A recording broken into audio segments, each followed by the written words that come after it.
For we must all appear before the judgment seat of Christ, that each one may receive the things done in the body, according to that he has done, whether good or bad. 2 Corinthians 5 verse 10. Who is this judge of all the earth, before whom we each must stand? The text referred to the judgment seat of Christ. Did you ever think about that? Listen, the Father judges no one, but has committed all judgment to the Son, John 5 verse 22. The same story is found also in Romans 2 verse 16, God will judge the secrets of men by Jesus Christ, according to my gospel. It is by Jesus Christ, through whom God will judge the secrets of men. It wasn't for nothing that Paul added, according to my gospel. A major part of the good news is that one with our human nature, the Son of Man, our elder brother, is to be our judge. The crucified one is to be the judge of sinners. Good news indeed. This is where the judgment differs from the tribunals of our day. It is not to be just an indictment because of sins committed. For we must all appear before the judgment seat of Christ, that each one may receive the things done in the body, according to that he has done, whether good or bad. 2 Corinthians 5 verse 10. Who is this judge of all the earth, before whom we each must stand? The text referred to the judgment seat of Christ. Did you ever think about that? Listen, the Father judges no one, but has committed all judgment to the Son, John 5 verse 22. The same story is found also in Romans 2 verse 16, God will judge the secrets of men by Jesus Christ, according to my gospel. It is by Jesus Christ, through whom God, he who hears my word and believes in him who sent me has everlasting life, and shall not come into judgment, but is passed from death into life. John 5 verse 24. We were all ruined by Adam, our first representative.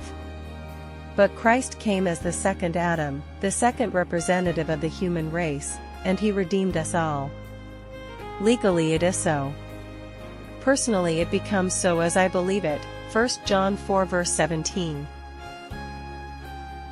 Only this can explain those mysterious sections of the gospel narrative which tell us of the intensity of Christ's mental anguish when he sweat great drops of blood and later cried, my God, why hast thou forsaken me?"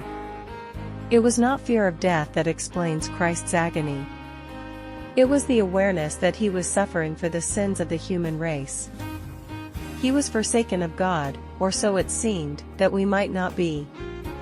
On the cross, Christ cried, "Why?" in order that we might never need to cry it. The lightning bolts of judgment struck the innocent Son of God in order that the guilty might find safety at the seared side of Calvary.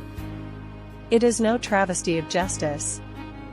The unchangeable law of God was more honored by the death of the infinite Son than if the whole guilty human race had perished. Furthermore, anyone who receives the blood-bought gift of righteousness cannot remain the same. The forgiveness given to rebel dissolves their spirit of rebellion. To all who mourn in Israel, he will give a crown of beauty for ashes, a joyous blessing instead of mourning, festive praise instead of despair. Isaiah 61 verse 3.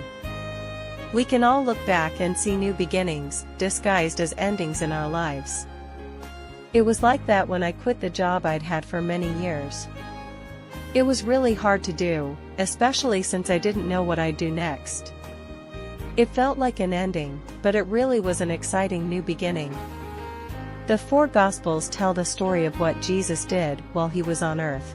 Luke was the author of one of these books, and he says that what he wrote about was about all that Jesus began to do. Acts 1 verse 1. What Luke is telling us is that when he writes about how Jesus was crucified and about how he rose from the dead, it wasn't the end. It was just the beginning. It was what Jesus began to do. And Jesus has been finding the lost and healing the broken ever since. The story of Jesus' life, death, and resurrection is only the beginning of your own story. Jesus is alive, and he's still at work today. The story of Jesus isn't history. It's current affairs. When you make Jesus' story your story, don't be fooled by what seem to be the endings in your life. Because in him, they are all just new beginnings in disguise.